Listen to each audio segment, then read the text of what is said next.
Welcome to nucleosome academy. तो हम पढ़ रहे थे लाइफ प्रोसेस के बारे में। बायोलॉजी क्लास 10th में लाइफ प्रोसेस के बारे में पढ़ रहे थे। तो लाइफ प्रोसेस में हमने आपको बता दिया था कि रेस्पिरेशन होता है, डाइजेशन होता है और सर्कुलेशन होता है, एक्सक्रीशन होता है। ये सब एनिमल और प्लांट्स में होते हैं। लिविंग के क्या होते हैं? डायग्नोस्टिक फीचर होते हैं, कैरेक्टरिस्टिक फीचर होते हैं। तो आज हम देखेंगे सबसे पहले न्यूट्रिशन के बारे में। किसके बारे में? जो सबसे पहला हेडिंग है उसके हम न्यूट्रिशन के बारे में देखेंगे। ये बेटा जो न्यूट्रिशन होता है, क्या होता है? न्यूट्रिशन। आखिर न्यूट्रिशन ज़रूरी क्यों होता है? Why nutrition is necessary. तो हम क्या करते हैं? साइकिलिंग करते हैं। क्या करते हैं? साइकिलिंग करते हैं, स्विमिंग करते हैं। क्या करते हैं? साइकिलिंग करते हैं, स्विमिंग करते हैं, रनिंग करते हैं। ओके, तो इनके लिए चाहिए हमको एनर्जी। क्या चाहिए? एनर्जी चाहिए। और हम क्या करते हैं? हम अपने मसल्स को भी बनाते हैं। क्या? हम अपने बॉडी को भी बनाते हैं। तो इसके लिए हमको चाहिए, यानी कि जो हम अपने मसल्स को, सिक्स पैक को बनाते हैं, इसके लिए हमको चाहिए प्रोटीन डाइट। क्या चाहिए? प्रोटीन की डाइट। और साइकिलिंग, स्विमिंग, रनिंग में जो एनर्जी वेस्ट हो रही है, इसके लिए हमको चाहिए कार्बोहाइड्रेट की डाइट। किसकी डाइट? कार्बोहाइड्रेट की डाइट मसल बनाने में। यानी कि इसीलिए प्रोटीन को बिल्डिंग, यानी कि बॉडी बिल्डिंग ब्लॉक बोलते हैं। क्या बोलते हैं? बॉडी के बिल्डिंग को ब्लॉक बोलते हैं। ठीक, बॉडी के मसल्स को बनाने वाले। ओके, इसके अलावा जो होते हैं, हमको फैट भी चाहिए रिजर्व फूड मटेरियल के रूप में। यानी कि रिजर्व फूड मटेरियल के लिए। कहीं पर 9 दिन के लिए हम व्रत हैं तो हमको खाना नहीं मिलेगा तो हम कैसे ज़िंदा रहेंगे? तो रिज़र्व फूड मटेरियल उसमें काम आएगा। तो रिज़र्व फूड मटेरियल के रूप में हम लोग क्या स्टोर करते हैं? फैट को स्टोर करते हैं। किसको स्टोर करते हैं? फैट को स्टोर करते हैं। तो ये हमारा न्यूट्रिशन। आपका साइकिलिंग, स्विमिंग, रनिंग के लिए एनर्जी चाहिए, मसल्स वगैरह बनाने के लिए प्रोटीन चाहिए, और स्टोरेज फूड के लिए हमको फैट चाहिए। आखिर ये चीज़ें आएंगी कहाँ से? कार्बोहाइड्रेट, प्रोटीन, फैट, ये कहाँ से आएगा? हमारे फूड से आएगा। कहाँ से आएगा? हमारे फूड से आएगा। ठीक है, हमारे फूड से। जो हम न्यूट्रिशन करेंगे, फूड का इंटेक करेंगे, उन्हीं फूड से ये सारा चीज़ हमको मिलने वाला है। इसीलिए हमको न्यूट्रिशन नेसेसरी होता है। क्या होता है? न्यूट्रिशन नेसेसरी होता है। अब देखिए, ये जो न्यूट्रिशन नेसेसरी है, क्या चीज़? न्यूट्रिशन ये जो नेसेसरी होता है, ये आखिर हमको मिलता कैसे है? क्या चीज़? ये हमको मिलता कहाँ से है? जो न्यूट्रिशन। तो अगर हम मोड ऑफ न्यूट्रिशन देखें, क्या देखें? मोड ऑफ न्यूट्रिशन देखें, तो ये 2 तरीके के आपको हमको मेनली, ठीक है, आपको 2 तरीके के न्यूट्रिशन करने वाले आपको प्लांट्स, एनिमल्स मिलेंगे। पहला होता है आउटोट्रॉफिक न्यूट्रिशन। किसको क्या बोलते हैं? आउटोट्रॉफिक न्यूट्रिशन। आउटोट्रॉफिक न्यूट्रिशन बोलते हैं। आउटोट्रॉफिक न्यूट्रिशन का मतलब होता है फूड मेड बाय इटसेल्फ। अपने आप खाना बनाते हैं। ठीक, फूड मेड बाय इटसेल्फ, अपने आप ये क्या करते हैं? फूड का फॉर्मेशन करते हैं। किसके द्वारा? कार्बन सोर्स और inorganic source. Carbon source, inorganic source, water, light, chlorophyll की प्रेजेंस में अपना फूड ये खुद बनाते हैं। तो ऐसे लिविंग थिंग्स जो अपना फूड खुद बनाते हैं, उनको हम लोग बोलते हैं आउटोट्रॉफिक न्यूट्रिशन कर रहा है। आउटोट्रॉफिक न्यूट्रिशन में कार्बन सोर्स, इनऑर्गेनिक सोर्स में जैसे वाटर, इनऑर्गेनिक सोर्स में वाटर हो गया, मिनरल्स हो गए। क्या हो गए? मिनरल्स हो गए, लाइट हो गया, क्लोरोफिल हो गया। इनकी प्रेजेंस में अपना फूड ये खुद बना रहा है, इसीलिए इसको हम लोग बोलते हैं आटो का मतलब होता है सेल्फ। ट्रॉफिक का मतलब होता है क्या चीज़? ट्रॉफिक का मतलब होता है खाना बनाना। तो अपना ये खुद बनाता है खाना, इसीलिए इसको बोलते हैं आउटोट्रॉफिक न्यूट्रिशन। ओके, तो आउटोट्रॉफिक न्यूट्रिशन में ऑल प्लांट्स, क्या एग्जाम्पल कौन आते हैं? ऑल प्लांट्स, सभी प्लांट्स।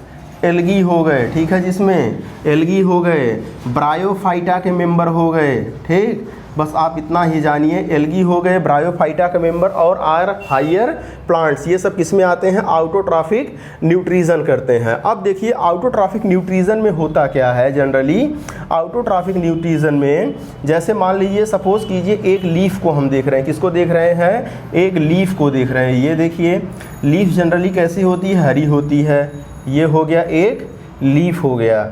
लीफ किस तरह, ग्रीन कलर का होता है। ज़रा इसका हम क्रॉस सेक्शन कट करके देखें, क्या देखें, क्रॉस सेक्शन। हमारी लीफ ऐसे थी सामने, हमने इसको काट करके हम आपको ऐसे सामने से दिखा रहे हैं। ऐसे हमने काट दिया, ऐसे हम इसको सामने से आपको दिखा रहे हैं। तो अगर हम आपको सामने से दिखाएं, ठीक है, किसको दिखाएं, अगर लीफ को हम सामने से दिखाएंगे तो आपको कुछ ऐसे दिखेगा। देखिए आपको अगर हम सामने से दिखाएंगे लीफ को तो ऐसे कुछ बीच में इसका मिडरिब दिखेगा, ये जो आगे की तरफ गया होता है मिडरिब, ठीक। और यहाँ पर ढेर सारी वेंस दिखेंगी और यहाँ पर क्या दिखेंगी, सेल्स दिखेंगी। क्या दिखेंगी, यहाँ पर आपको सेल्स दिखेंगी। ज़रा इसको बेटा हम जूम करके देखते हैं, क्या करते हैं, इसको हम जूम करके देखें। अगर हम जूम करके इसको देखते हैं तो ये सबसे ऊपर वाली लेयर मिलेगी जिसको हम लोग बोलते हैं एपिडर्मिस लेयर। कौन सी लेयर बोलते हैं इसको, एपिडर्मिस लेयर बोलते हैं। ये देखिए एपिडर्मिस लेयर हो गया। उसके बाद ऐसे आपके खड़े ईंटे की तरह आपको सेल्स मिलेंगी जिसको हम लोग बोलते हैं पैलिसाडे सेल्स। क्या बोलते हैं इसको, पैलिसाडे सेल्स, ठीक। ऐसे आपको नीचे की तरफ भी मिलेगा पैलिसाडे सेल्स।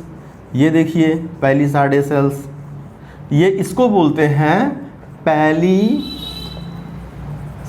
सेल्स। क्या बोलते हैं, पैलिसाडे सेल्स। ये ऊपर वाला है आपका एपिडर्मिस, इसको क्या बोलते हैं, एपी का मतलब ऊपर, डर्मिस का मतलब स्किन। ऊपर वाली स्किन को हम लोग क्या बोलते हैं, एपिडर्मिस बोलते हैं। ये पैलिसाडे सेल्स। और जगह जगह पर आपको ऐसे गोल गोल जो है सेल्स दिखेंगे जिनको हम लोग बोलते हैं स्पॉन्जी सेल्स।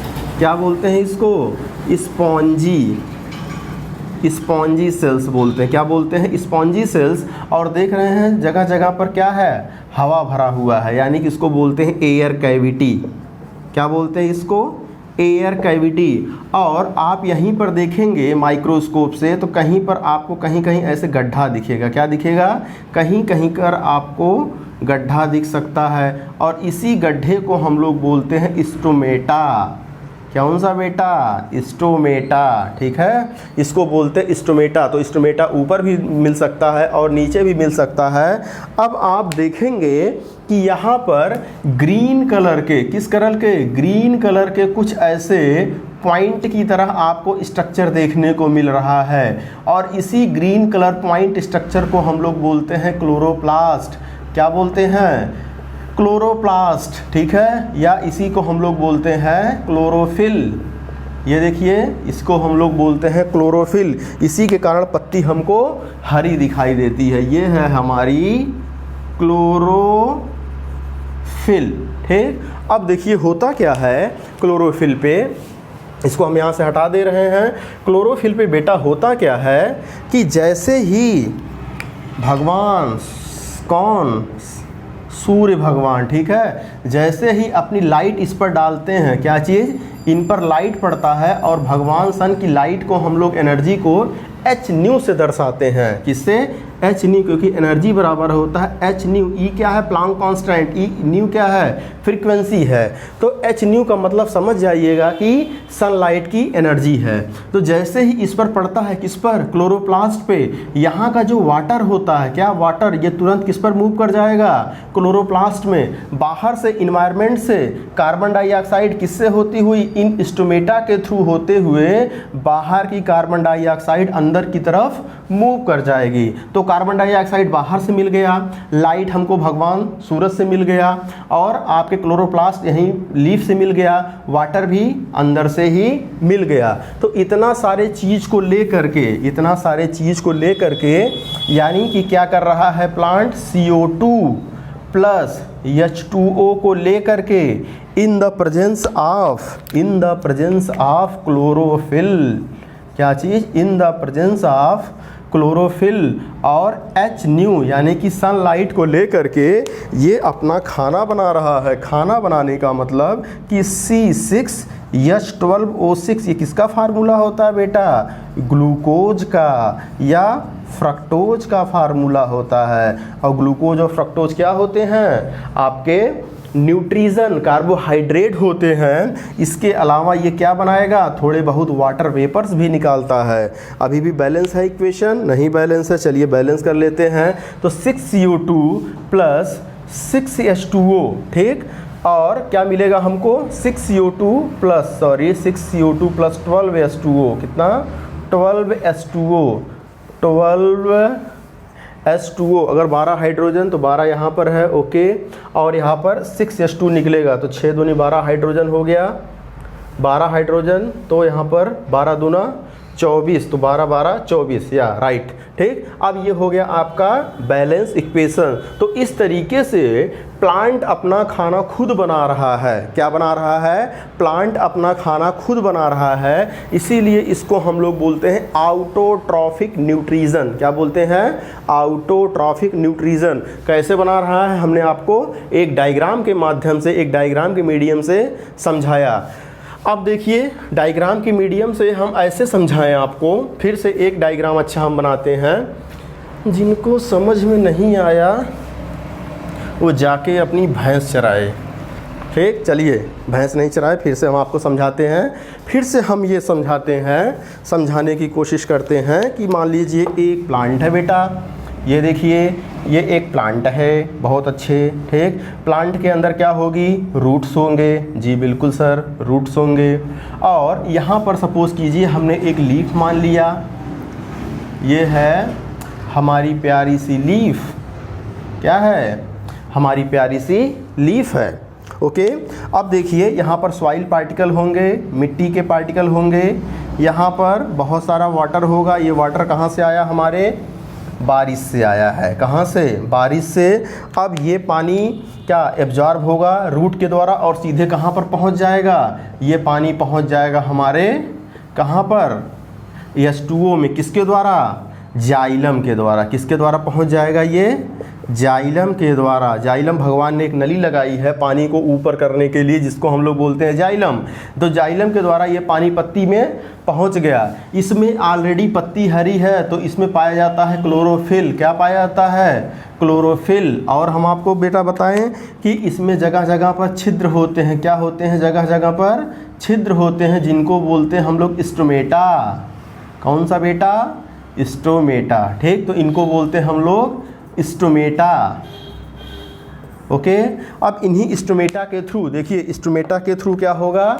स्टोमेटा के थ्रू जो बाहर इन्वायरमेंट में कार्बन डाइऑक्साइड है ये गपाक से अंदर, ठीक है, गपाक से अंदर, यानी कि ये पत्ती के अंदर चली जाएगी। CO2 क्या चली जाएगी?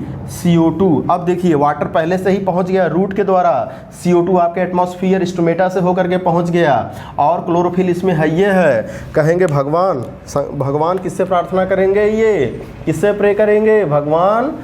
भगवान सनलाइट, यानी कि भगवान सूरज से कि जल्दी से आइए। आप देखिए इस पर पड़ेगा सनलाइट और ये एब्जॉर्ब हो जाएगा पत्तियों के द्वारा। और जैसे ही पत्तियों के द्वारा एब्जॉर्ब होगा, ये पत्ती जैसे ही गर्म होगी वैसे ही इलेक्ट्रॉन मूव करना स्टार्ट कर देंगे, ठीक है। ये पूरा बहुत ब्रॉड प्रोसेस होता है, लेकिन आपके लेवल पर इतना ही सफिशिएंट है। तो CO2 हमको मिल गया इन्वायरमेंट से। कहाँ से मिल गया? ये इन्वायरमेंट से मिल गया। वाटर मिल गया हमको रूट यानी कि सॉइल से मिल गया। और हमको HNU यानी कि सनलाइट कहाँ से मिल गया? भगवान सूरज से मिल गया। और क्लोरोफिल कहाँ से मिल गया? लीफ से ही मिल गया, ठीक। इतना चीज़ ले करके ये क्या करते हैं कि बना लेते हैं C6H12O6। ये किसका फार्मूला होता है? ग्लूकोज, या इसी को फ्रक्टोज भी बोलते हैं हम लोग। ग्लूकोज क्या होता है? हमारा एनर्जी होता है। और इसके साथ साथ थोड़े बहुत मॉइस्चर भी निकलते हैं, यानी कि H2O भी निकलता है। बैलेंस करना हो तो बैलेंस कर लीजिए, 6CO2 12H2O और क्या हो जाएगा 6H2O। ये हो गया आपका बैलेंस, ये हो गया आपका रिएक्टेंट एक तरीके से, और ये आपका हो गया प्रोडक्ट। अब ये प्रोडक्ट आपका है C6H12O6, लगातार यहाँ पत्तियों में बनेगा और पत्तियों से जगह जगह ये जा करके स्टोर होता रहेगा। क्या जगह जगह जा करके स्टोर होता रहेगा। ये देखिए कोई फ्रूट है इसका, क्या इसी पेड़ का कोई फ्रूट है, पहले छोटा था, जैसे जैसे फोटोसिंथेसिस होगा ये बड़ा होता चला जाएगा। अमरूद था, अमरूद देखिए बड़ा होता चला जाएगा। क्यों? क्योंकि यहाँ पे जो लगातार जो फूड बन रहा है ये फ्लोएम के माध्यम से। अब देखो ये देखिए, फूड के लिए भगवान ने क्या बनाया? फ्लोएम बनाया। तो फा से फूड, एफ से फा से फूड, ठीक है, फा से फ्लोएम, जा से जल और जा से जाइलम। तो जाइलम वाटर को ट्रांसपोर्ट करता है और फ्लोएम फूड को ट्रांसपोर्ट करता है। तो फ्लोएम के द्वारा ये इकट्ठा होगा भोजन हमारे कहाँ पर? ये हमारे इकट्ठा होगा हमारे फ्रूट में, रूट में, इन सब में इकट्ठा होता चला जाएगा। तो ये फ्रूट वगैरह बढ़ते चले जाएंगे और इन्हीं को तोड़ करके हम कटाक खा लेंगे। ठीक है, तो यानी कि हम एक तरीके से प्लांट के ऊपर डिपेंड है। प्लांट अपना खाना खुद बना रहा है। क्या बना रहा है? अपना खाना खुद बना रहा है। इसी को बोलते हैं ऑटोट्रॉफिक न्यूट्रिशन। क्या बोलते हैं? Autotrophic nutrition. जरा हम जैसे राक्षसों की बात कर ली जाए, यानी कि एनिमल्स की बात कर ली जाए, तो एनिमल होते हैं हेट्रोट्रॉफिक। क्या होते हैं बेटा? दूसरा हेडिंग हो जाएगा ऑटोट्रॉफिक के बाद हेट्रोट्रॉफिक न्यूट्रिशन। क्या चीज़? हेट्रोट्रॉफिक न्यूट्रिशन, जो कि दूसरे के ऊपर डिपेंड, यानी कि ऑटोट्रॉफिक के ऊपर डिपेंड होते हैं। तो हेट्रोट्रॉफिक जो होते हैं डिपेंड्स अपॉन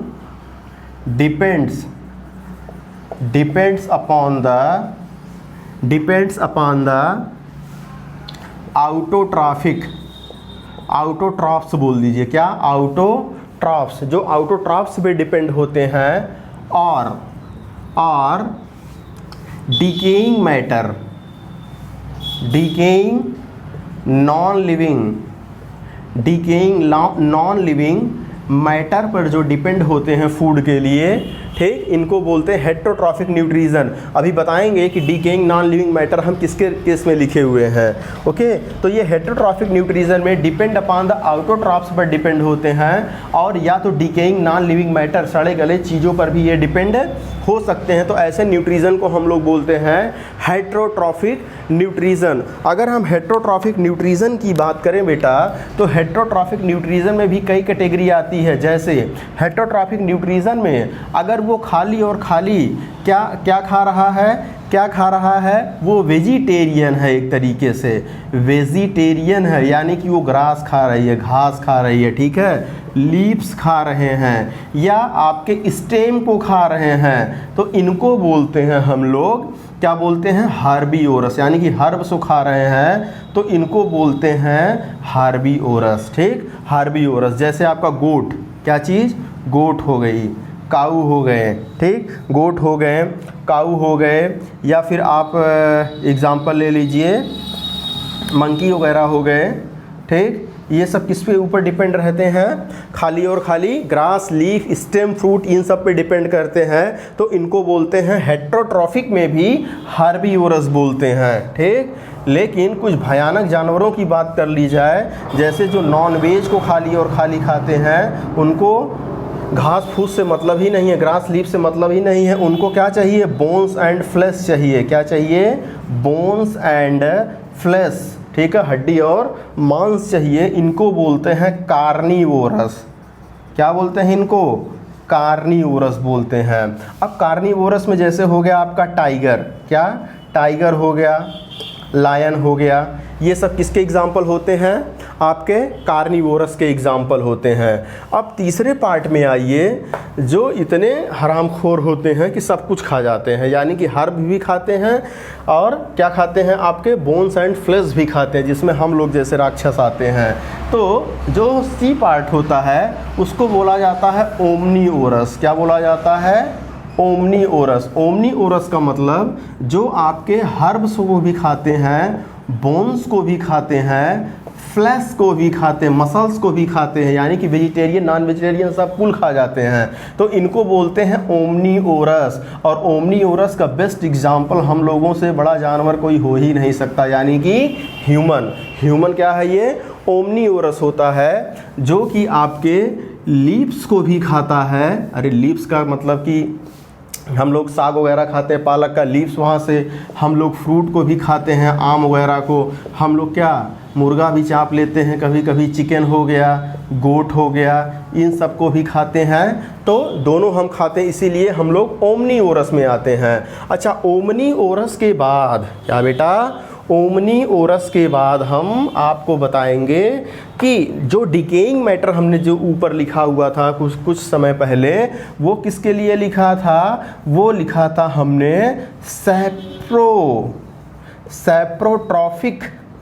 सैप्रोट्रॉफिक न्यूट्रिशन के लिए लिखा हुआ था। किसके लिए लिखा हुआ था? सैप्रोट्रॉफिक न्यूट्रिशन के लिए लिखा हुआ था। सैप्रोट्रॉफिक न्यूट्रिशन का मतलब होता है कि जो अपना भोजन जो है सड़े गले पदार्थों से लेते हैं। जैसे मान लीजिए यहाँ पर कोई लीफ गिरी हुई थी, सड़ रही है, ठीक है, या यहाँ पर गंदगी है जो सड़ रही थी, यहाँ पर कोई ऐसे चीज़ उगाया। क्या चीज़ उगाया?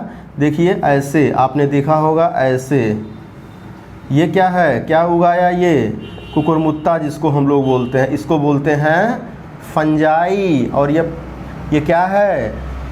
मशरूम। इस टाइम आपको देखने को मिल जाएगा बारिश के सीज़न में, ठीक। तो ये जो फंजाई होती है, ये अपना फूड सड़े गले पदार्थों से डेड एंड डिकेइंग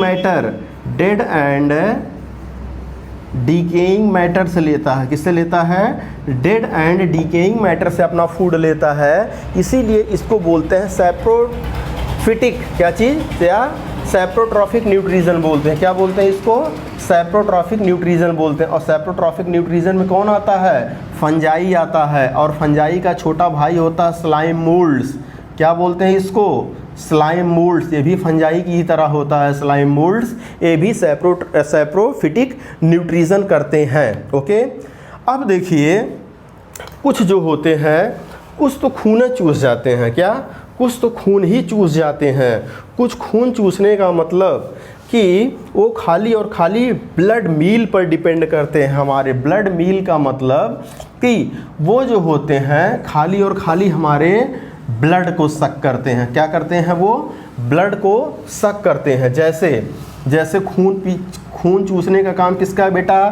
फीमेल का। फीमेल एनोफ्लीज मादा मॉस्किटो, फीमेल एनोफ्लीज मॉस्किटो, ये हो गए, ठीक है। फीमेल एनोफ्लीज के बाद जो है फीमेल क्यूलेक्स मॉस्किटो, मच्छरनी, ठीक है। खून चूसने का काम फीमेल का। और क्या होते हैं? जोंक का नाम सुना? लीच। ये सब क्या होते हैं? ब्लड को सक करते हैं। तो इसीलिए इनको बोला जाता है, एक टर्म दिया जाता है सैंगीवोरस। क्या नाम दिया जाता है? सैंगीवोरस, ठीक है। जैसे आपका कार्निवोरस होता है, आपका हर्बीवोरस होता है, उसी तरीके से ये आपके सैंगीवोरस भी होते हैं। क्या होते हैं? ये आपके सैंगीवोरस भी आपके होते हैं, ठीक। तो ये जो सैंगीवोरस होते हैं ये जो आपके सैंगीवोरस होते हैं, ये टोटली किस पर डिपेंड करते हैं? हमारे ब्लड को चूसते हैं। फीमेल एनोफ्लीज मॉस्किटो हो गया, फीमेल क्यूलेक्स मॉस्किटो हो गया। अगर आपको हम बताएं, इसी में और भी आप एग्जांपल बहुत सारे हैं, ठीक, लेकिन आप यही याद रखिएगा, लीच याद रखिएगा, फीमेल एनोफ्लीज मॉस्किटो याद रखिएगा। ये सब आपके आते हैं सैंगीवोरस में आते हैं। किस में आते हैं आपके? ये सैंगीवोरस में आते हैं, ठीक है। अब देखिए सैंगीवोरस के बाद कुछ तो इतने हरामखोर होते हैं भाई, बताएं क्या बताएं उनको बोलते हैं कैनाबेलिज्म। क्या? कैनाबेलिज्म। ऐसे सुन लीजिए कैनाबेलिज्म के बारे में, वो अपने ही स्पीसीज को खा जाते हैं। ये आपके सिलेबस में नहीं है, लेकिन हम एडिशनल बता रहे हैं, वो अपने ही स्पीसीज को खा जाते हैं। जैसे सर्प ने ढेर सारा अंडा दिया, उसको भूख लगेगी तो वो अपने अंडे को ही खा जाएगा, तो उसको बोलते हैं कैनाबेलिज्म। क्या बोलते हैं उसको? कैनाबेलिज्म बोलते हैं। ओके, तो आपका ये हर्बीवोरस हो गया, ओमनीवोरस हो गया, और क्या? और आपका सैप्रोफिटिक न्यूट्रिशन हो गया। अच्छा, सबसे मोस्ट इम्पॉर्टेंट अब एक चीज़ आपको बताएं, नोट करके लिखिएगा, जो हमारे इंसेक्टिवोरस प्लांट होते हैं, इंसेक्टिवोरस प्लांट जो इंसेक्ट को खाते हैं, ये क्या चीज़ होता है? Insectivorous plant. अब देखिए, जो इंसेक्टिवोरस प्लांट होता है, ये मान लीजिए कोई इंसेक्टिवोरस प्लांट है, इसकी भी लीव्स होती हैं। क्या होती हैं? लीव्स होती हैं। लेकिन जगह जगह पर क्या होता है, जैसे मान लीजिए ये लीफ से ऐसे कुछ निकला हुआ है, यहाँ पर ढक्कन लगा होगा, तो ये लीफ फोटोसिंथेसिस कर रही है और यहाँ से ये कीड़े मकोड़ों को खा रही है, यानी कि ये इंसेक्ट को क्या कर रही है? ये खा रही है। तो इंसेक्ट को खा रही है और यहाँ से फोटोसिंथेसिस भी कर रही है। जो लीफ इसके होते हैं, ये फोटोसिंथेसिस भी करते हैं, समझ रहे हैं। और ये ऐसे स्थानों पर इंसेक्टिवोरस प्लांट उगते हैं जहाँ की सॉइल में नाइट्रोजन की क्या होती है? कमी होती है, लैक ऑफ नाइट्रोजन होता है। क्या होता है? लैक ऑफ नाइट्रोजन होता है। तो ये इंसेक्ट से, क्या चीज़? इंसेक्ट से नाइट्रोजन खाली लेता है। क्या लेता है? इंसेक्ट को मार के नाइट्रोजन लेता है। अब आप कहेंगे सर यहाँ पर ये अपना खाना खुद बना रहा है लीफ के द्वारा, तो इस हिसाब से ये क्या होना चाहिए? ऑटोट्रॉफिक। ये इंसेक्ट को भी खा रहा है, इस हिसाब से ये प्लांट क्या होना चाहिए? आपका क्या होना चाहिए? ओमनीवोरस होना चाहिए, यानी कि हेटेरोट्रॉफिक वाले में होना चाहिए। तो इसको ऑटोट्रॉफिक में रखें कि हेटेरोट्रॉफिक में रखें? तो हम आपको बताएं कि इंसेक्ट खाली नाइट्रोजन की कमी को पूरा करने के लिए ले रहा है, बाकी ये अपना खाना तो अपना फोटोसिंथेसिस के द्वारा बना रहा है। इसीलिए इंसेक्टिवोरस प्लांट को कभी भी आप हेटेरोट्रॉफिक न्यूट्रिशन में मत रखिएगा। ये इंसेक्टिवोरस प्लांट आपके ऑटोट्रॉफिक न्यूट्रिशन ही करते हैं, खाली इंसेक्ट के द्वारा नाइट्रोजन की कमी को पूरा करते हैं। समझ गए? खाली इंसेक्ट को नाइट्रोजन की कमी को पूरा कर दे, बाकी खाना अपना फोटोसिंथेसिस के द्वारा ही करते हैं। ओके, तो ये हो गया आपको ऑटोट्रॉफिक न्यूट्रिशन और हेटेरोट्रॉफिक न्यूट्रिशन। सैप्रोट्रॉफिक न्यूट्रिशन सैंगिवोरस के बारे में हमने बताया। ओके, स्लाइम मोल्ड्स के बारे में बताया, फंजाई के बारे में बताया। अब हम नेक्स्ट लेक्चर में जो है न्यूट्रिशन इन द एनिमल्स देखेंगे, यानी कि डाइजेशन देखेंगे ह्यूमन बीइंग्स में कैसे हो रहा है। तब तक आप अच्छे से खूब मन लगा करके पढ़ाई कीजिए। Okay, thank you.